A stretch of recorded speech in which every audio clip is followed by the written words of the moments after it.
¿Ya estamos grabando? Listo. ¡Qué emoción! Mi querido Perú, estamos en Números al Aire, nueva escenografía. Una fuerte palma, por favor. Mi brother. Para Cristian Bravo, gracias por estar aquí. ¡Palma! Gracias, Marco, por la invitación. Pero sonamos como si fuéramos más. Sí. La tecnología puede lograr todo, hermano.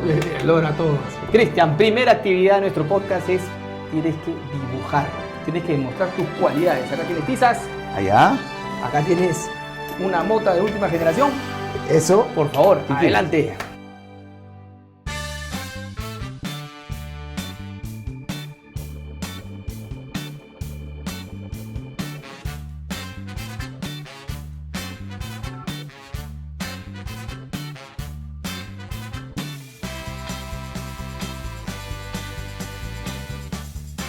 Pa' bravo yo. ¡Eso! ¡Fuerte palma! ¡Qué maestro! Cristian, mis respetos, ¿ah? Vas top 2 de dibujantes. A su madre. Está muy bien, está muy bien. Muchas gracias, brother. ¿Qué tal la actividad? ¿Te gustó? Sí, está ¿Bonito como bonita. para relajar? Bien, hace tiempo no dibujaba, brother. Hace tiempo no dibujaba. Tú sabes que yo estudié diseño gráfico antes de ser cocinero. Y, diseño gráfico en esa época era con el... Aerógrafo. Exacto, el aerógrafo. Las letras había que hacerlas con tiralínea, con Rotring, con... Montemar o una de esas era. La Montemar era una y yo estaba Mujer, en Toulouse. ¿qué era Montemar? Montemar era pura mujer, yo estaba en Ya. Toulouse Lautrec. Y Toulouse ahora es un monstruo, ¿no? Pero yo era de las primeras generaciones, creo. Y tampoco no se apostaba por una carrera como diseño gráfico. Cuando le dije a mi papá, voy a ser diseñador, sonó diseñador de modas, diseñador, qué raro es esa vaina. Tú tienes que ser profesional, claro. Una de 3 años no puede ser. 5, Claro, búscame algo de 5. Claro, sí. Y ya cuando me dieron la oportunidad, me gradué y me dediqué a esta vaina. Además, me dediqué a hacer efectos especiales, porque en Perú éramos 10 los que hacíamos esa vaina. Y recién empezaba la computación y la parte gráfica, pero me salió la posibilidad de aprender a utilizar un equipo de animación, que era el único que había de esa generación en Perú, que lo tenía el Canal 5. El Canal 5 agarró al número 1 de la promoción de Toulouse, que yo terminé el número 1 ahí, Oh, ¿no? en mi promo, y me cogieron para... Eran 4 o 5 personas, por lo visto. Éramos 5, bonito. La quedé rápido. Que eres matemático, pues tenías que ser tú, para el chiste matemático. No, pero te jalaron, qué emoción. Weón. Me jalaron, 5, en ese aprendí. momento todos los canales después era todo, estar en un canal de televisión. Y el Canal 5 había comprado una máquina que costaba $1.000.000, por darte un número así, tal. Claro, algo Y así. solamente una persona lo sabía usar, entonces agarraron a otro pata, oye, a ver que aprenda por si acaso, si Alfredo, que era el que manejaba la computadora, se va, se enferma, que me agarraron de pescuezo, me contrataron y era una cuestión increíble de moverla, ¿no? Porque no era una cuestión gráfica intuitiva, fácil como ahora, esa vaina era con códigos y tonterías que para mí no iban, ¿no? Pero cuento corto, terminé Una mi programación tenías que hacer para algo de eso había que ver, sí. Y luego ya me dediqué a los efectos especiales, a la parte de hacer efectos para comerciales. Comencé a trabajar para productoras, abrí mi propia productora y justamente el dueño de la primera escuela de cocina, que se llamaba Los Andes, antes del Cordon Bleu, Los Andes enseñaban otras carreras y el dueño era amigo del colegio, su papá, toda su familia. Entonces él me decía, oye, enseña esta carrera, que no hay una carrera de diseño gráfico en video, ¿no? Y yo pateaba el tema porque no tenía tiempo, hasta que un día ya fui invitado para ser jurado de las promociones que se iban y me quedé enamorado de la chamba esa, Marco. Yo quería ser cocinero toda la vida, pero si a mi viejo le había dicho que quería estudiar esa cuestión de diseño gráfico y no había tampoco carrera de cocina, porque cocina no era profesión, era un Claro, oficio. era cocinero. Era un oficio. Un oficio. Pero me quedé fascinado, yo volví a mi empresa y le dije a la gente con la que trabajaba, señores, las computadoras, los clientes son de ustedes, me voy a meter a estudiar cocina. La gente pensó que me había vuelto loco, porque yo en ese entonces, estamos hablando de los 90s, yo ganaba en dólares una cantidad que nunca he vuelto a ganar en mi vida. Y era un chibolo que tenía un buen billete y renuncié a un súper billete, quemé mis barcos para meterme a estudiar una carrera que era una apuesta, ¿no? Yo sabía que esto iba a despegar en algún momento de la vida, ¿no? Ya lo aposté y no me arrepiento, estoy contento.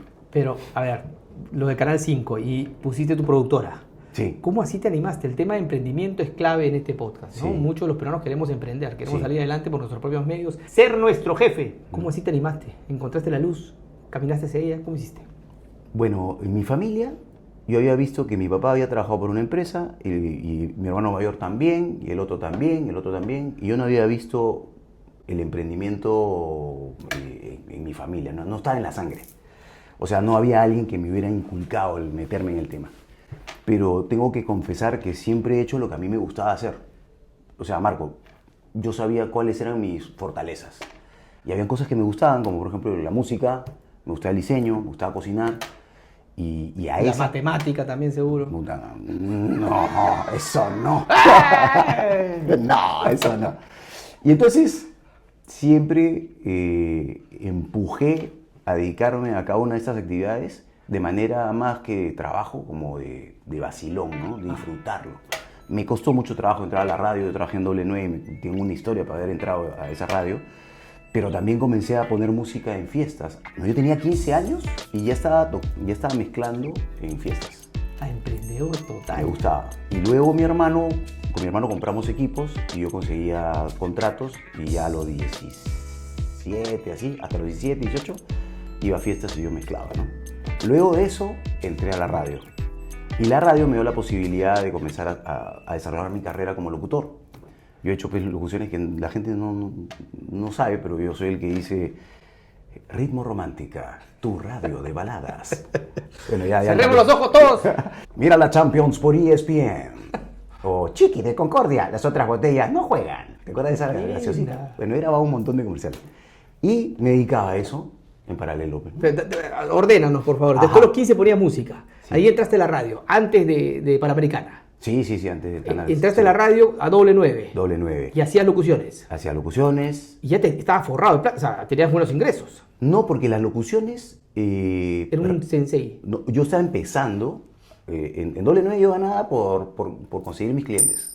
Entonces ganaba mis locuciones por los auspicios que yo hacía, pero eran limitados, no podía hacer más de 9, creo, por programa. Y con eso estaba bien, pero en las locuciones comencé a locutar muchas cosas y sí, era un buen billete. $250 por cada locución, era el promedio de lo que se pagaban. Y habían días... Te un par de horas, 3 horas en trabajarlo. Quizás a veces había momentos en que me decían, oye, te la llevas fácil, ya lo hice, pum, ya, ¿qué más? Pero no, mejor se malogra. Y pasaba de que no pasaba de una hora esa chamba, ¿no? Y habían días, yo recuerdo días que había hecho 10 locuciones en un día. Era un billetote, muy chévere. Pero luego empezó el tema de las animaciones. Y cuando aprendí el asunto dije, oye, acá hay un mercado interesante. Y hubo la oportunidad de comprar mi equipo y comenzar a hacer mi empresa de animación. ¿Formal? ¿no? ¿Hiciste tu primera empresa? Sí, claro, se llamaba Online Graphics. Y pagando impuestos siempre. ¿Y tenías qué edad? Para ese entonces, la primera empresa de animación debo haber tenido 23, 24. Increíble. Sí. Y bueno, en resumen, he abierto 25 o 26 negocios, o sea, a lo largo de mi vida, ¿no? Sí, así como los he abierto, también los he cerrado. Y es que no existen los fracasos, hermano. Son intentos. Y de los intentos se aprende muchísimo, ¿no? O sea, el llegar a hacer eso te da la ventaja de haber obtenido un kilometraje que te permite ver otras perspectivas. Totalmente. Pero regresemos a cuando estabas locutando y estabas con esos ingresos maravillosos. ¿En qué gastabas tu plata? Porque tenías entre 18 y 20 y pico de años, me dijiste. ¿En qué gastabas tu plata? Ahorraba. ¿En serio? Ahorraba. Luego yo me encargaba... Yo me encargaba ya mi papá no trabajaba, entonces yo me encargaba de mi papá. Me compraba mi carrito, pagaba las cosas de la casa. ¿Ordenado? Sí. ¿Tus hermanos? Mis hermanos cada uno por su cuenta, pues, ¿no? Y algunos se habían casado. Yo me quedé con mi viejito y la plata veía cómo invertirla, ¿no? Entonces compré un terrenito, compré luego otro. En ese entonces cometí... ¿Qué edad tenías? 20... Cuando he comprado mi primer terreno tendría 25... Y estás hablando con fondos propios, o sea, con tu propia chamba. Sí. ¿Qué tal visión? Sí. Yo cuando empecé a chambear también 16, 17 años, ganaba buena plata editando mis clases de matemáticas y pensé en comprarme el carrito, en ponerle aros, en ponerle equipo, en ponerle no sé qué, o sea, solo en gasto. ¿Cómo así entendías de que tenías que también invertir? Mira, el primer carrito que yo me compré fue el carrito de mi vieja. Mi vieja me lo vendió, o sea, ni siquiera me lo regaló y no me lo dejó usar hasta que sacara breveto. Entonces estaba ahí Estaba el carro ahí, hasta que cuando se fue de viaje mi vieja agarré el carro y me la piqué y aprendí, ¿no? Pero el primer carro lo compré yo, así. Y terminé comprando otro carro. El segundo carro que me compré se lo regalé a mi papá, porque luego me compré un carro nuevo. Y siempre estuve pensando en, oye, esta vaina tengo que invertirla, ¿no? Tengo que aprovecharla. No visualicé que en ese entonces podría haber aprovechado de comprar departamentos, ponerlos en alquiler, compré terrenos. Había una buena época para comprar también, ¿no? Todo. Hay un montón de cosas que si hubiera tenido yo Claro. qué lindo hubiera sido tener pues, una bola de cristal. Oh. Imagínate, ¿no? Pero invertí en terrenos, porque pensaba comprar, pensaba armar mi casa. Ese era mi ideal. Después cambié de pensamiento, ¿no? Y los vendí. Y en el momento que yo me he metido a estudiar cocina y ya no tenía ingresos, las locuciones son las que me mantenieron vivo, ¿no? ¿Tú te la pagaste la cocina también? Sí, claro, claro. Y luego con esos ahorros terminé invirtiendo para abrir mi primer restaurante, que se llamaba Bravo, y lo abrí en Asia. Espérame, déjame apuntar algunas cositas importantes que nos gusta ir apuntando para recordar. Claro. Porque has dicho algo muy importante que yo creo que la mayoría de gente que nos está viendo, de repente se hace la pregunta, ¿desde qué momento debo empezar a invertir una vez que genere ingresos? Y tú no sabemos por qué, pero mágicamente dijiste, no, lo que estoy produciendo hay que hacerlo crecer, ¿no? O sea, empezaste a invertir, podría decir, en un promedio de edad, más o menos ¿de cuánto? Ojalá que no se nos caiga de todo. 20 y pocos, porque cuando he comprado mi primer equipo... Invertir de los 20 y pocos. Mira, Dime. antes de los 20 ya había comprado los equipos de sonido para poderlos alquilar. Y las computadoras para hacer efectos especiales y las animaciones también fue parte de la inversión, ¿no? ¿Y esos efectos especiales un poco para ubicarlos? ¿Qué es lo que hacías? ¿Le ponías, cambiaba de color o el fondo? ¿Qué era un efecto especial en esa por época? ejemplo, si tú tomabas una gaseosa y se te salían los ojos, ¿Podían hacer eso? sí, era dificilísimo de hacer. O por ejemplo, había una cerveza que habían grabado, la cerveza tenía el nombre de, no sé si Puma o algo por el estilo. Entonces grabaron un puma con un palo, el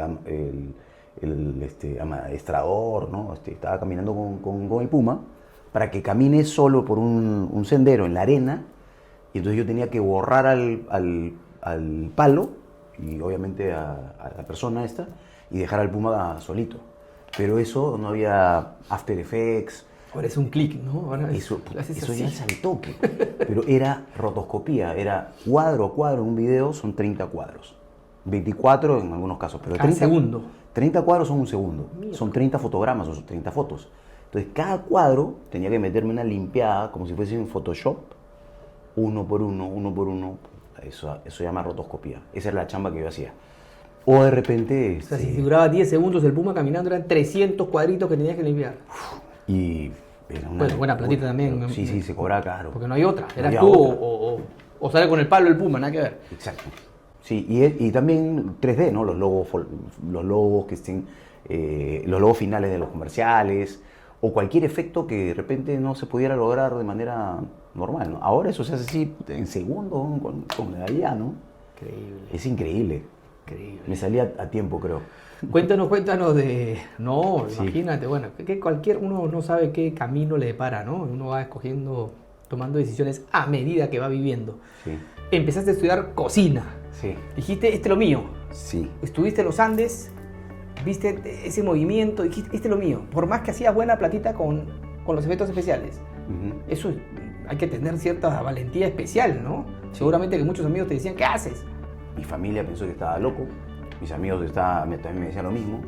Yo hasta dudé en el riesgo que estaba tomando, pero me sirvió muchísimo, Marco, porque fue esa experiencia de quemar mis barcos, de empezar de cero, me sirvió muchísimo para lo que tendría que afrontar años después, que me tocó vivir. Cuando me tocó vivir esa parte se me hizo un poco más fácil. Y luego hace poco me tocó vivir de nuevo lo mismo y tuve que tomar una decisión, pero fluyó mucho más fácil. La última vez que tuve que decidir vender mis 3 restaurantes hace 2 años, vendí fuego, vendí bro y humo, me deshice de eso y ya no sentí el apego ni el miedo que tenía antes. Lo tomé con la total seguridad, ¿no? Vámonos a un corte comercial y también quiero saber cómo te fue en la época pandémica. Creo que te cerraron el kiosco justo cuando estabas ¡Ya abrí! ¡Pra! Te cerraron así, ¿no? Sí, sí, sí. Ya regresamos con eso.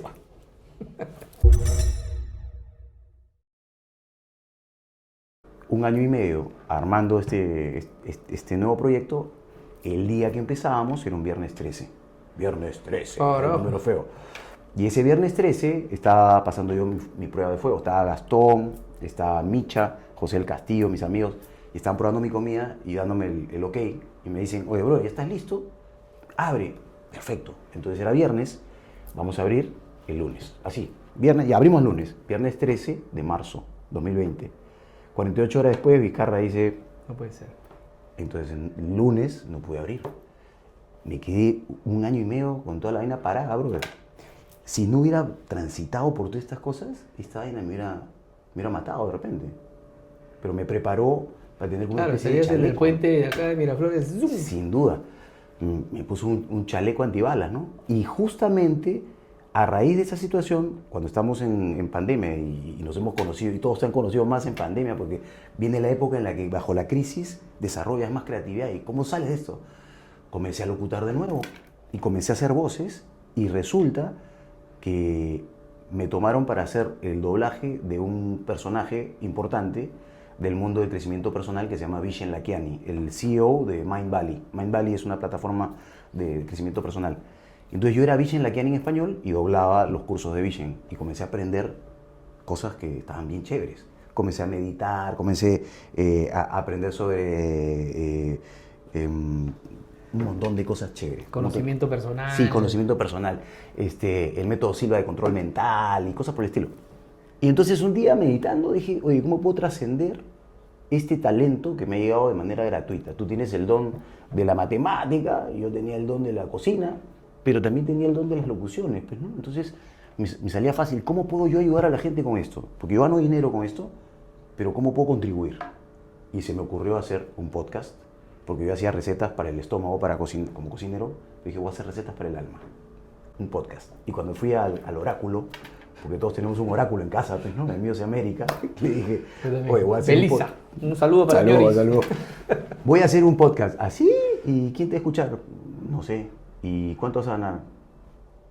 Nada. ¿Entonces por qué lo vas a hacer? Porque siento que es mi propósito. Empecé y a los 2 meses Spotify me mandó un mensaje diciendo de que estaba dentro de los 10 podcasts de crecimiento personal más escuchados de Latinoamérica. ¡Caramba, Cristian! Y comenzaron a escribirme de otro lado del mundo, agradeciéndome y tal, conectando con cada diferente episodio, y dio luz un libro, ¿no? Que es Recetas para el Alma. Y que cuando me lo han dado, lo primero que me dijiste es, abre cualquier hoja y lee. Y de hecho la frase que leí me hizo sentido, y de ahí arranca, me dijiste, ¿no?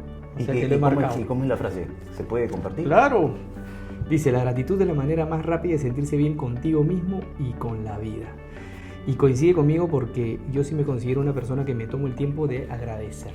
Parte de mi, entre comillas, éxito en todo, personal y profesional, yo creo que porque me tomo el tiempo, me detengo a agradecer, gracias a Diosito. Mucha gente no lo hace. Mucha gente no lo hace. Y Martin Seligman, que es el capo de la psicología positiva, hizo un experimento con un grupo de gente que tenía depresión severa. Y simplemente con este ejercicio diario, en 15 días, bajó a todo ese grupo, algunos lo sacó a la depresión y algunos a depresión moderada. ¿Cómo? Simplemente anotando un diario 3 cosas por las que estás agradecido el día de hoy, que pueden ser muy simples.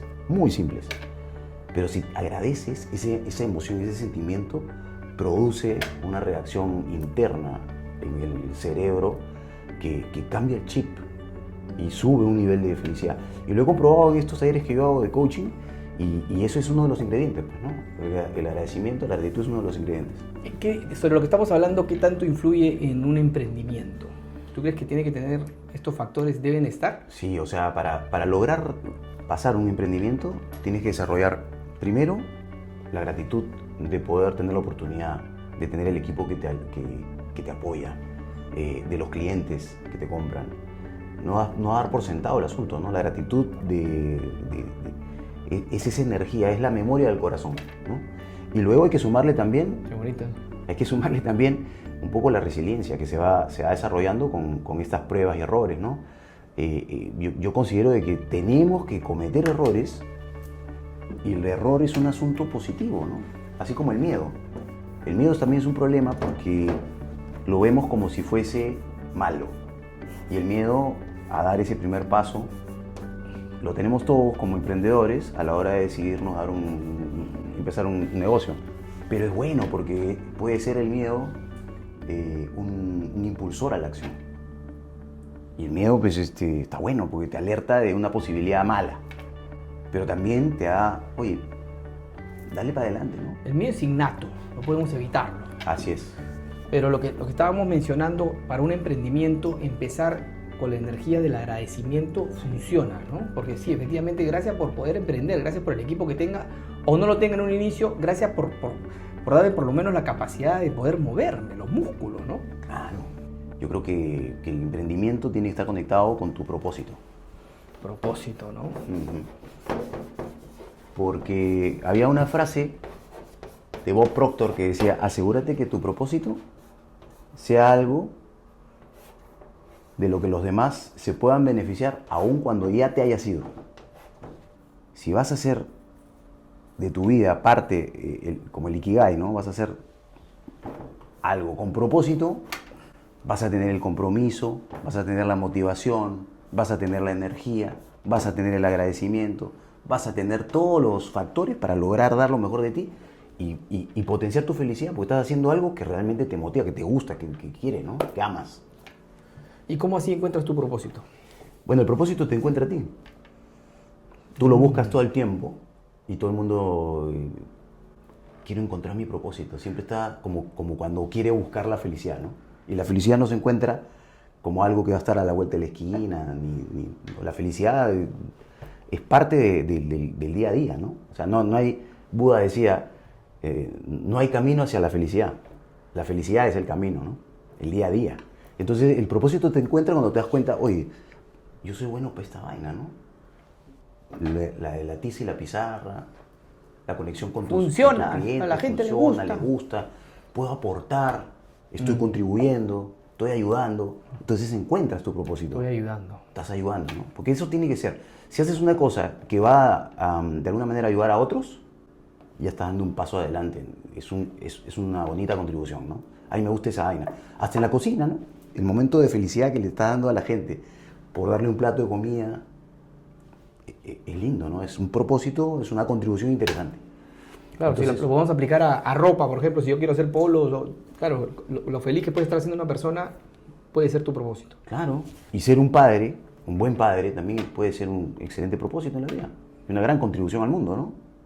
No se necesita ser, yo creo que no se necesita inventor de cohetes espaciales ni ciencia nuclear para lograr grandes contribuciones en la vida.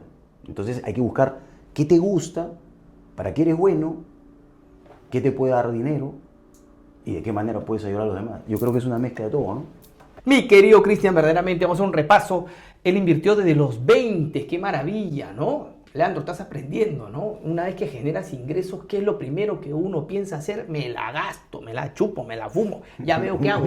No, sin tener padres, emprendedores, empresarios, solitos se te ocurrió, yo no sé, ahí te alumbró, ¿eh? Diosito dijo, anda por acá, ¿no? Porque cuántos de nosotros hemos empezado, yo me jacto siempre que empecé a trabajar a los 16 añitos, pero no la vi, toda me la gastaba. Segundo punto importante, energía del corazón, que va de la mano con lo que hablábamos del propósito, ¿no? Si encuentras ese propósito, vas a tener la energía para ofrecer ese 100% de compromiso, ¿no? De dedicación, y vas a lograr ese éxito, entre comillas, que quería justamente continuar con eso. ¿Qué es el éxito? Es muy personal, ¿no? El éxito es muy personal. Yo creo que el éxito no debería medirse por lo que ganas, sino más bien por las lecciones que aprendes. Yo creo que el éxito está más corroborado, más relacionado a eso, que aprendiste de tus errores. Y como te decía hace un momento, ¿no? El éxito no es la clave de la felicidad, sino al revés. La felicidad es la clave del éxito. Ahora, pero hablando de números, platita. Si es que tú no tienes la plata suficiente, digamos que no vas a poder controlarte fácilmente. Vas a pensar de que no has logrado alcanzar el éxito. Simplemente por no tener la cantidad de dinero suficiente, pienso yo. ¿Tú qué piensas? Bueno, yo pienso de otra manera. Ese lado de la calle es pensar desde la escasez. Yo pienso desde la abundancia. Ya cambié mi chip. yo no pienso desde el miedo de que me va a faltar. Yo pienso desde que el dinero es mi aliado y está a mi lado y me acompaña. Y yo ya me visualizo teniendo lo que necesito y lo consigo con una facilidad porque estoy enfocado en la energía, que esto es un poquito, que no tiene sustento científico, ¿no? Pero yo creo en la física cuántica. Sí. Oye, sácate ahí un pomito. Sí. ¿Para qué me das de fumar esa vaina, brother? ¿Ya ves? Pero ahorita Cristian, tu patrimonio, digamos que te da para o sea, yo pienso que si uno está bien de plata, tiene suficiente y tienes una proyección de que no te va a ir mal, ¿no es cierto? Nunca se sabe, pero como que vamos bien, ciertos añitos, ya estás más sólido, claro, te puedes poner a pensar de que la física cuántica, no sé qué, pero si no tienes el patrimonio, si estás angustiado. Obvio, ¿no? Obvio, claro. Y estás pensando en cómo hago para hacer más plata mañana. Claro, y también lo he estado yo. Por supuesto. Lo he estado toda mi vida. De hecho, he perdido un montón de dinero y he metido la pata, ¿no? Pero me he dado cuenta que en el tiempo, cada vez que he tenido miedo a la escasez, atraigo más escasez. Y cuando dejo que fluya la vaina y no me preocupo, y suelto y confío, comienza todo a arreglarse. Y comienza una chambita y sale otra cosa y sale... Todo lo que te he contado es parte de ese proceso, porque cuando me podría haber quedado estancado, sufriendo, y tengo que confesar, y hablábamos de la pandemia, hay mucha gente, y lamento mucho todo lo que hemos sufrido, y hay mucha gente que la ha pasado muy mal, pero yo honestamente tengo que vergonzosamente de repente confesar que ha sido una de las mejores etapas de mi vida, porque he estado conectado con mi familia sin preocuparme del tiempo. He tenido tiempo para mí de calidad. He podido cocinarles a ellos todos los días, que no lo podía hacer porque se iban al colegio. Y entonces ellos no conocían lo que era un lomo saltado, no habían comido una carapulcra, no habían probado un locro. Yo cuando le dije a Luca, me dijo, ¿vas a comer locro? ¿Locro? ¿Qué es esa vaina? Pues nada feo, ¿no? Oye, qué rico, papá. Todo ese tipo de cosas no las podría haber vivido. Y si las hubiera vivido desde el ángulo de la escasez, del miedo, hubiera sido muy, muy feo. Pero nunca pensé en eso y las cosas comenzaron a arreglar y engranar y solucionar en poco tiempo, ¿no? Entonces sí, es importante, o sea, no dejar que las cosas tampoco te cierren, te quedes sentado esperando que llegue la plata. No. Eso no es lo que quiero decir. Hay que poner en acción un plan. Hay que trabajar, esforzarse, exigirse y para lograrlo. No va a llegar la plata gratis. No. Pero sí es el mindset lo que hace de que tú superes cualquier problema, que te enfoques, que puedas lograr estar motivado, que traigas la energía positiva y que se te abran las posibilidades. Porque no es suerte, o en todo caso la suerte es la conjunción de la oportunidad más la preparación. Si no tienes preparación y no encuentras la oportunidad, puta, no hay suerte. Pues. Pero tú como eres matemático, dame tu tiza y te voy a enseñar la fórmula que a mí me parece que es la que deberíamos de saber todos. Porque aquí me han enseñado, claro, a mí nos han enseñado un montón de cosas, pero no nos han enseñado esto.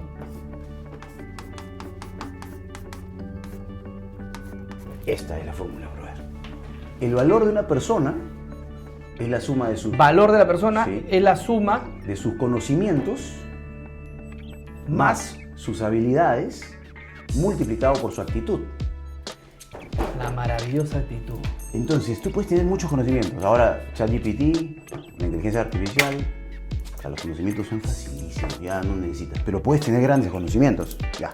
Pero luego, si tú quieres ser un gran profesional, tienes que desarrollar tus habilidades. Puedes haber estudiado mucha cocina, pero nunca has practicado, nunca has trabajado en cocina. Son las habilidades. Bacán. Pero si tú tienes una actitud... Escuchen, Perú, escuchen. Si tú tienes los grandes conocimientos, tienes grandes habilidades, pero tu actitud es una mierda, se multiplica por 0. Entonces el valor es una persona de mierda. Pero si tu actitud es fantástica, multiplicas tus conocimientos y tus habilidades. Pocos, aunque los tengas pocos, por una actitud fantástica, te conviertes en una persona fantástica. Las habilidades blandas son importantes. La inteligencia emocional es muy importante. Nos centramos en ver el coeficiente intelectual de las personas y la vida no es esa. La vida es qué manera tienes tú de gestionar tus emociones para lograr tus objetivos, ¿no? Esa es la actitud. Pregunto yo, ¿no? Que no te gustaba la matemática, lo primero que has hecho, te has dibujado tú y has puesto una fórmula acá. La matemática es innata. ¿Ah? La utilizamos para poder comunicarnos con el mundo, para poder entender algo. Ahí está. ¿Ah? Pero no me enseñaron esa fórmula en el colegio, bro. Mira, Gustavo, ¿te gusta la fórmula o no? ¿Funciona? Por supuesto. Esta es de Víctor por Coopers, supuesto. no es mía. Sí, es una sí, fórmula claro. de Víctor Coopers.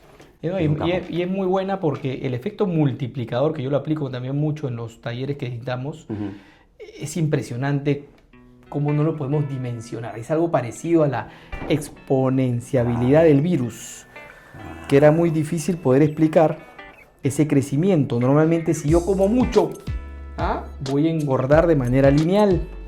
Si yo hago un esfuerzo muy grande, voy a mejorar de manera lineal. Pero ese crecimiento no es algo que encontramos en la naturaleza, entonces es difícil de poder entender. Es lo mismo el efecto multiplicador, ¿no? La matemática no solamente es hacer la fórmula, sino cómo uno entiende el mundo, y este es parte de. Sí, sí. ¿No? Y basándonos en la A de actitud, la actitud es una vaina personal. Esa es un asunto que no viene con los estudios, no es una vaina, es una elección personal. Tú decides cómo vas a elegir reaccionar ante un estímulo, ante una situación, ante un comentario, ante un error. La actitud es la que te caracteriza o te cambia de posición entre lo que vendría a ser una víctima y un solucionador de problemas, ¿no? Ahora, siempre y cuando digamos que no tengas algo químico que te complejice la decisión. ¿A qué Que sentido? digamos, que necesites una pastilla o algo que también pasa. Que hay O sea, gente si que es ve un la problema cosa. psiquiátrico. Sí. Bueno, eso ya es una Pero es un porcentaje patología. menor. Pero eso es una patología, es una enfermedad, pues, ¿no? ¿Tienes algún número en la cabeza de que, por ejemplo, frente a una decisión hay mucha gente que debería tomarla mejor, ¿no? Y que no lo hace de manera natural por desconocimiento, por falta de actitud? Pero sí hay un porcentaje que lo debe hacer por falta de química en el cerebro. ¿Tienes idea de ese porcentaje? Ni idea. No, ni idea. Pero lo que sí Debe ser menor, ¿no? Como la discalculia, ¿no? La dislexia, que no, o sea, para tomar, o sea, las decisiones son otra cosa, ¿no? Porque si tú tomas una decisión que tiene la posibilidad binaria de que estuvo bien o estuvo mal, de que si estuvo bien, tuviste suerte. Pero si estuvo mal, también tuviste suerte. Porque si te salió mal, vas a aprender. Así que siempre vas a sumar. O sea, que cualquier decisión a futuro es positiva. Impresionante cómo estamos mezclando lo que es business, lo que es emprendimiento con actitud, como ver las cosas, ¿no? Porque finalmente es eso. El factor actitud multiplica, ¿no? Y hace que pasen las cosas. Y desde decisiones como abrir un emprendimiento o cómo, no sé, me golpeo. O cerrarlo. Lo contrario, ¿no? Abrir o cerrarlo. Cuéntame eso, cuéntanos. ¿Tú has tenido cuántos negocios dijiste que habías hecho? Más de 25 seguramente, sí. Y has cerrado 24. Sí, claro, sí. Si considero dos últimos en los que estoy, bueno, tendría 27, ¿no? Pero no estoy considerando más o menos los que he abierto y cerrado. Emblemáticos, Bravo Restobar. Que lo pusiste de moda, yo creo que... Sí, fue el primer Restobar en Lima, en Perú. Poner tu negocio de moda es un reto para cualquier emprendedor, ¿no? Solamente hacer el negocio, vender, facturar y todo. Acá, ¿cómo hago que la gente lo conozca? Eso es Y innovación. todo el mundo quería ir, o sea, era ¿no? Sí, eso fue innovación. Ahora, restobares hay en todos lados, ¿no? Hasta a las farmacias le falta que le pongan restobar, o encuentras restobares por todos lados, millones. Pero esa vez fue un concepto nuevo porque a mí me gustaba la noche, me gustaba el trago, me gustaba la comida. El lugar era lindo también. Y el lugar era chévere, tenía un buen concepto y además estaba enfocado a ser un restaurante más distendido, no era un restaurante de mantel y la gente tenía que ir así, no. Y eso es lo que buscaba, música alta, rock y onda, ¿no? Y luego abrí una discoteca que volvía a retomar el tema de los 80s, cuando ya estamos hablando de los 2000, en el 2000, volví a abrir una discoteca para los ochenteros, ¿no? Y se llamaba Depeche Order, mezcla de Depeche Mode con New Order, ¿no? Así se llamó, ese es el nombre de la discoteca. Y la discoteca también fue un éxito en su época y duró, no me acuerdo si 8 años. Y también fue pues una de esas que he cerrado, ¿no? ¿Ya estabas casado con una esposa y todo? Sí. Bueno, yo creo que para Depeche ya estaba casado. Sí, ya estaba casado. ¿Y cómo era esa relación con la ñori? Complicado. Claro. Ella me acompañaba algunos días, pero ya cuando nació Miquela, mi primera hija, era difícil, pues, ¿no? Porque ella se tenía que quedar ahí. Pero yo regresaba de Depeche a las 3 de la mañana y me tocaba darle la leche, su chanchito, todo, ¿no? Así me he reventado. Fue fuerte esa época, sí, sí. Tengo Sí. que trabajar, le decías a tu... Es que yo terminaba el restaurante y me arrancaba a la discoteca. El restaurante cerraba a las 12, dejaba ahí que cerraran 12 y me arrancaba a la discoteca y regresaba a la casa a las 3, ¿no? Y con todos estos excedentes de dinero que imagino que habían, los reinvertías. Algunas veces no tenía mucho excedente, pero cuando he tenido excedente lo he reinvertido. En el caso, por ejemplo, de Fuego, Fuego alimentó la posibilidad de abrir Bro. Bro se chupó toda la sangre de Fuego. Y luego utilizamos esa palanca para abrir el bar que estaba arriba de Fuego, que se llamaba Humo, porque arriba de Fuego se forma humo, ¿no? Y abrimos eso. Pero yo me tengo que confesar que me dejé llevar más por la ambición que mi visión. Me dejé llevar por la ambición que me metió a la oreja uno de mis socios para seguir utilizando este dinero, para seguir invirtiendo. Porque si yo me hubiera quedado con Fuego, con la rentabilidad que tenía Fuego, hubiera hecho más plata. Y tomé la decisión de crecer. No hiciste números. Hicimos números, pero los cálculos Claro, el papelito aguanta todo. sonaban bonito. Y claro, me sonaban muy bonito porque los cálculos lo hacía mi socio, que sí era mucho, mucho mejor de números que yo. Y sonaba cañón, pero no es tan fácil. No es tan fácil. ¿Recomiendas tener socios? Hay una frase que me encanta, que no sé dónde la leí, que decía, el mejor número para tener socios es impar. Y 3 son demasiados. O sea, te quedas tú solo. He tenido grandes socios y he tenido muy malos socios. Y he aprendido de los dos, ¿no? Es una bendición tener socios, como cuando te casas. Tener una mujer con la que vas a vivir toda tu vida a la primera, puta, es maravilloso, ¿no? Pero muchas parejas terminan divorciándose, ¿no? Porque no fue la correcta. Lo mismo ocurre con los socios, ¿no? Entonces es bien difícil. Hay que seguir un poco la corazonada, la intuición para ver a quién pones de socio, pero tienes que protegerte mucho porque pueden pasar 1000 cosas, ¿no? Y si tuvieras que regresar en el tiempo y escoger entre tener un socio o empezar tú solo. Yo creo que el socio te ayuda mucho. Yo he aprendido mucho con mis socios, además que también tienes 2 caminos. Cuando yo estaba en Bravo, en todo este problema, me la comí solito. En cambio, si estás con otros socios, como que compartes el riesgo, ¿no? Y eso es un Claro, poquito tienes más. un hombro que llorar y Sí. la fregamos. Sí, por lo menos. Y hay otras ideas que surgen ahí, ¿no? Para encontrar la solución. Entonces sí, es chévere buscar socios, pero yo creo que más que capitalistas, socios que aporten en algo que tú no dominas mucho, que puedan despegar el negocio porque es un capo en marketing o porque es un capo en operaciones o en finanzas o porque tiene un talento muy especial para el core business del negocio, ¿no? Pero siempre va a ser un gran riesgo, brother. De todas maneras. En restaurantes, 3 errores que te vengan a la cabeza. Uy, ni millones. Imagínate una persona que recién empieza, quiere abrir su restaurante. ¿Qué error crees que va a cometer? No costear sus recetas y no hacerle el seguimiento del impacto de crecimiento de los precios en el tiempo, porque puedes darte cuenta que un plato súper vendido, que creerías que estás haciendo mucha plata, está generando un déficit. Yo tenía un plato que se vendía muchísimo, pues hacíamos muy buen lomo saltado. De hecho, mi Twitter, yo soy lomo saltado en Twitter. Yo hacía un buen lomo saltado en mi restaurante. Y era el que más se vendía, un súper lomo saltado. Pero la persona que veía compras nunca me advirtió de que el lomo se estaba disparando y se había llegado a disparar. Y no hice yo la revisión en años, al mismo precio que lo estábamos vendiendo. Pero como no solamente era la casa del lomo saltado, esta vaina no era así. Era un restaurante que vendía un montón de cosas y un montón de tragos. Y entonces yo no me dediqué a ver todos. Y me dejé llevar por el día a día, enfocado más en el marketing, en la venta. Y entonces yo decía, ¿a cuántos lomos saltados hemos vendido? Cada lomo saltado que vendía perdía un sol. Alucina. Entonces es importantísimo. Y la gente no lo hace. Y luego otro error que la gente comete es poner en carta las cosas que le gustan o porque le salen bien. Oh, pero a mí me gusta la langosta. No, qué chévere. Además que con foie gras y caviar. Qué bacán, qué ficho, ¿no? Pero ¿quién te va a comprar una langosta? ¿Dónde vas a comprar el caviar? ¿Cómo se va a levantar tu food cost por ponerle foie gras? Ahí está la nota. Esta cuestión es también muy numérica. Cuando hablas en un restaurante también las mermas de la comida también tienes que usarlas, ¿no? Ahí también está la ganancia. Ahí hay un problema. La merma puede ser merma útil y una merma que no es reutilizable. O sea, el aceite no se puede reutilizar. Se convierte en merma. La cáscara de algunas cosas, salvo que seas un genio, la vas a terminar botando a la basura. Pero hay ciertas cosas que sí los puedes reutilizar. Y ahí está la habilidad de darle vuelta, ¿no? eso es bien chévere. Si logras, por ejemplo, a la hora de porcionar un pedazo de carne, del cual vas a cortar filetes, pero te queda una puntita que está rica, está utilizable, no está malograda, pero es muy chiquita para el tamaño de filete, mucha gente dice, ya, para el personal. Pero si esa puntita de carne la conviertes en un tartar y le das vuelta, porque juntas varias puntitas, podrías vender un tartar de lujo y ganar dinero por esa puntita, ¿no? O hacer un salteadito y rellenar unos spring rolls de lomo saltado. Eso es más o menos lo que equilibra. Todo eso equilibra, pero que es un conjunto de estrategias.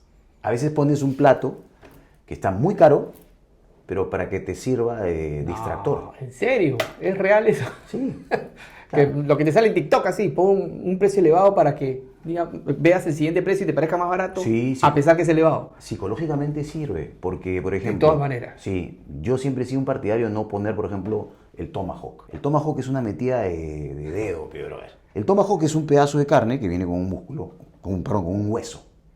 Un hueso. Es hermoso. Y parece un hacha, pues por eso se llama Claro. tomahawk, ¿no? Pero si al hueso lo cortas más chiquito, ya no se llama tomahawk, sino se llama cowboy. Y si tú le sacas el hueso, ya se llama ribeye o bife ancho. O sea, es un bife ancho con un hueso, se llama cowboy. O se llama tomahawk. ¿Qué estás pagando? Un hueso. Hueso. Y te clavan por el peso del hueso. Y no gana, el restaurante no gana por eso, porque el que le vende la carne americana con hueso, le clava el peso del hueso. Pero entonces el restaurantero tiene que vender caro esa vaina. Pero el que lo compra, no se come el hueso. Ni el perro se lo puede comer porque está muy duro. Pero le compra porque, qué linda. Entonces vendes la de él. Claro, claro. La fufuya, ¿no? ¿Qué recomiendas? ¿Una carta muy grande o una carta simplificada? Una carta chica y que tenga no más de 7 ítems por categoría. 7 entradas, 7 fondos, 7 postres. Eso es lo más rentable que les podría recomendar. ¿Es verdad que las cocinas estas de acero inoxidable son carísimas? ¿Te cuestan decenas de miles de dólares? No tanto, pero el acero inoxidable es importantísimo porque sin eso no puedes dar inocuidad, pues, ¿no? Es un material inerte que te permite trabajar de manera segura. Entonces nosotros somos aniquiladores de bacterias.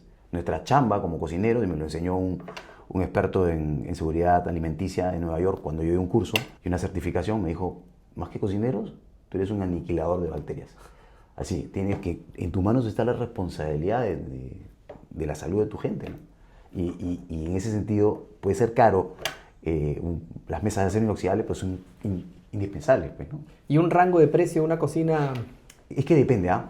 Porque hay cocinas que son muy caras, como Ferraris, que está lindo, pero son más para vender un look, y otras que simplemente funcionan bien, con gas y tienes alta presión y puedes hacer lo que hace un chifa, que no pueden hacer los otros, ¿no?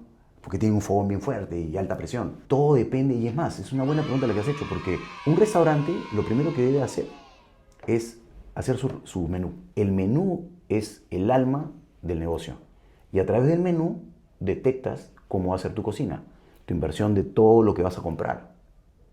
Y sobre eso vas a empezar a ver el tamaño, la magnitud, la cantidad de gente. El menú es todo. ¿Arrancas por el menú? Sí, y la gente arranca al revés.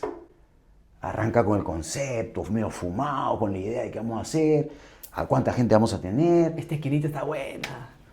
La esquinita está importante, ¿ah? Los gringos dicen que para abrir un negocio tiene que tener las 3 L's. Location. Locación. O sea, eso es fundamental. Y una esquina es perfecta. Pero una vez que ya tienes el local, le destinas mucho tiempo a cuántas mesas. Quiero ganar mucho. Entonces, para que entren 300 personas. Y luego te quedas con una esquinita de la cocina que no puede atender a 300 personas. Y los arquitectos no les gusta esa vaina. Los arquitectos no ven el número el espacio de la cocina, que es fundamental. Tiene que haber por lo menos un 30% de todo ese proyecto destinado para la cocina, porque tienes que tener almacén, tienes que tener producción, tienes que tener cocina, hay baños para los personales. Alguna vez trabajé de mozo hace muchos años y teníamos la costumbre, imagino que pasa y por eso va la pregunta, de limpiar el restaurante de arriba abajo todas las noches, lo dejamos impecable. Así funciona, ¿no es cierto? Sí, tiene que funcionar así. Tú todos los días cierras y la cocina y por supuesto el restaurante tiene que estar impecable. Impecable, y al día siguiente en la mañana de nuevo. Porque en la mañana tienes que repasar todo el salón, repasar todos los detalles, y la cocina va a tener un periodo de preproducción, ¿no? Antes de abrir, lo que llamamos mise en place. ¿Y cómo haces cuando tienes varios locales? ¿Estás al tanto de todos los locales? ¿Tú estás dándote la vuelta? Esa es la chamba, ¿ah? Cuando estás con varios locales, si tienes un buen sistema eficiente y se lo has dejado a un pata que se encargue de ver todo lo que es la operación, un buen gerente de operaciones, puedes estar un poquito más tranquilo. Pero yo estaba metido en los tres, porque en mi caso, solamente te hablo de mi manera, de mi experiencia, ¿no? Yo estaba en un local, que al costado estaba el otro y arriba estaba el otro, entonces yo corría, Estaba cerquita. Pues, ¿no? estaba ahí y podía mirar todo, ¿no? Pero ¿cómo crees que hacen esos que tienen varios locales por todo Lima? Bueno, Una sanguchería, por ejemplo. delegan y confían, que es importantísimo. Delegar y confiar es importante. Mucha gente se queda nada más estático en su experticia y solamente en ese local y no ve que no puede multiplicarse. Salvo si el negocio depende exclusivamente de ti, no vas a poder crecer. Y eso es lo que me pasaba a mí. En Fuego, yo era el que se acercaba a las mesas, cortaba la carne, el que hacía todo. Me fui yo de Fuego y han seguido con la misma carta, pero yo no creo que puedan crecer, porque no hay dos experiencias iguales. Por eso es que yo no estoy buscando un negocio de si vuelvo a abrir un restaurante que dependa tanto de mí, ¿no? Porque está bueno, a mí me gusta mucho el servicio, el estar en contacto con la gente, me encanta. Pero también estar con mi familia me encanta. Por supuesto, claro. Entonces tengo que encontrar un balance. Si Sobre abro todo que algo, sábado y domingo son los días que más se mueve, ¿no? Viernes, sábado y domingo, que es el día que en teoría estás con tu familia, porque si no estás en el Claro, colegio, claro. con la ñori chambeando, qué sé yo, ¿no? Sí. Yo ya en los últimos años ya en Fuego no iba más que un fin de semana, o iba un día del fin de semana. Iba sábado y domingo no. Pero era sacrificado, bien sacrificado. Para levantarlo yo tenía que estar ahí. Yo estuve ahí desde el principio, al pie del cañón. Pero ahora me gustaría poder hacer algo más ligero, más chiquito. Preguntas difíciles. ¿Cuál ha sido el momento financiero más difícil que has vivido y cómo lograste superarlo? Ese momento en el que llegamos a tocar fondo ¿Bravo? en Bravo y ya no había, Estás solo. ya no había billete. Mi hermano me decía, oye, ¿cómo vamos a tapar esta? No te preocupes, todo va a estar bien. Yo sentía que podíamos hacerlo. Y esa es la actitud, ¿eh? Yo estaba del lado positivo. Y sacaba de aquí, conseguía de allá, junta que no sé qué, hasta que llegó un punto en el que teníamos que pagar 120 lucas. Y mi hermano me dice, ¿dónde vamos a sacar esa plata? Y yo, aquí, con la misma actitud, ¿no? Ya estaba vestidito de morado, me imagino, ¿no? Con el Señor de los Milagros, todo. Sí, Nada, sí. nada. Y sí, sentí miedo, pues, ¿no? ¿Qué voy a hacer de esta? Pero dije, tengo un terrenito y voy a ir a mi oficina a buscarlo, a ponerlo al palo, ¿no? A venderlo. Pero a ver si lo vendo también. Y cuando llego, Marco, encuentro un sobre que decía, depósito a plazo fijo, Falabella. Chapo y adentro había un número, nada más.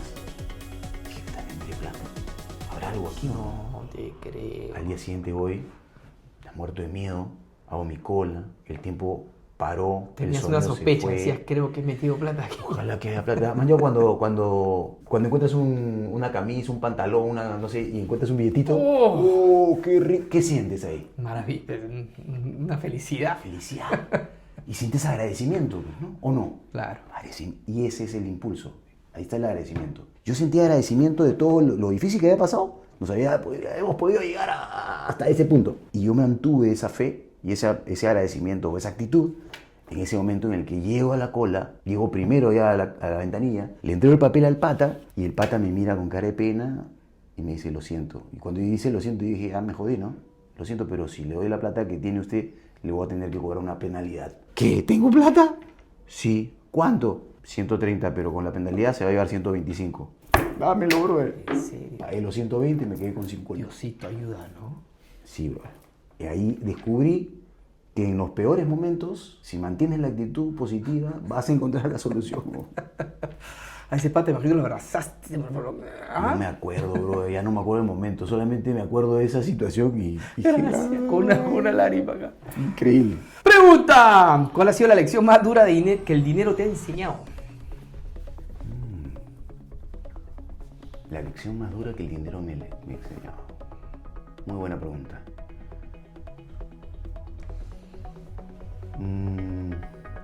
Lo que estábamos hablando hace un ratito me viene a la cabeza. Quizá me venga la respuesta en el camino que ya me vaya acá de la entrevista, ¿no? Pero lo que me ha venido a la mente ahorita, la lección difícil, yo la veo por el lado del dolor, fue cuando yo decidí agarrar el dinero que tenía en Fuego para reinvertirlo en un proyecto que no me sonaba que iba a funcionar del todo bien. Y sentí esa intuición que te habla del estómago, y más que del corazón, la primera, y lo hice. Y más por seguir creciendo y por esa angurria de vamos a seguir adelante y convencer, había otra vaina más. Y me hubiera quedado ahí nomás. Yo creo que esa es la mejor lección que me llevé. ¿Y algún consejo financiero que quieras dar a la gente que nos está viendo y escuchando? Bueno. Esos chicos que cocinan bonito. Mi hijo, el segundo, cocina bien. Estoy seguro que en algún momento va a decir, oye, que pongo un restaurante, ¿no? Me dedico a esto. ¿Qué le aconsejarías a ellos? Bueno, que ahorren para que tengan la posibilidad de invertir, pero que siempre guarden un colchón de emergencia, ¿no? Y la mejor manera de invertir es pensar en algo que te gusta hacer y de a pocos.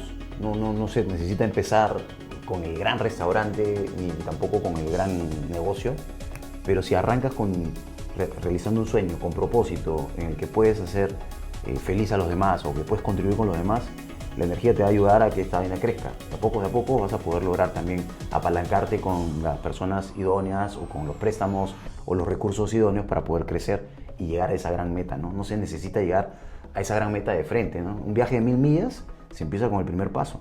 Es un error clásico del emprendedor, ¿no? Que se gasta mucho en el local, ¿no? Lo pimpea, lo pone lindo y no has vendido un solo plato, una sola clase, nada, ¿no? Y ahí te das cuenta, me quedé sin caja. Sí. ¿No? Lo principal es empezar con la venta, ¿no? Muchas veces, ¿no? Hacer lo mínimo indispensable, ¿no? El producto mínimo viable para empezar a vender y empiezas a dar vueltas a la rueda. Maravilloso, verdaderamente, Cristian. Muchísimas gracias por estar aquí, pero no te vas a salvar. Hay un juego que vamos a hacer. Hay un premio millonario. Voy a traer las cartas. Ya regresamos, ¿ah? Una manzanita. ¿Qué juego? Vamos, ¿listo? Límpiate ese polaco, pe cuñado, que hay una raya acá, mira. Sentís. Ya está. Que gana primero 5. Vamos. ¿Ya? ¡Uno! Ahí está, esto muy fácil. Ahí está, güey. ¡Uno! A una. 1, 2, 3. 4. Coloca. Van 4, van 2, ¿no? Van dos. Ay. Así me dejó al principio. 1, 2, 3. uy. ¡Fuera! 2-1. 1, 2, 3, 4, 5, 6, oye, 7, 8. 9. Y regresamos a 10. Regresa 1. 10. ¡Ay! Cayó en el truco del 10. 2-2, señoras y señores. 1, 2. oye, 3 por 3, 9. 3, 4, 5, 6, 7, 8, 9. 10. Oye, 3-2, señores y señores. Se ganan los pasajes a Miami. Se ganan los pasajes a Miami faltando 1. Veo que no lo ese pollo. 3, 4, 5, 6, 7, 8. 9. Me pongo nervioso. 10, 1. No vale. 1, 2, 3, 4, 5, 6, 7, 8. 9. ¡Fuera! La definitoria. Lo que sale. La última. Ya vamos. Bien.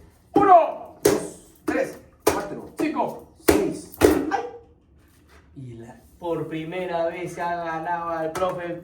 Fuerte la palma para Cristian Bravo. Ganó 14 pasajes a España. Muchísimas gracias. Gracias, Una hermano. fotito, tómanos acá.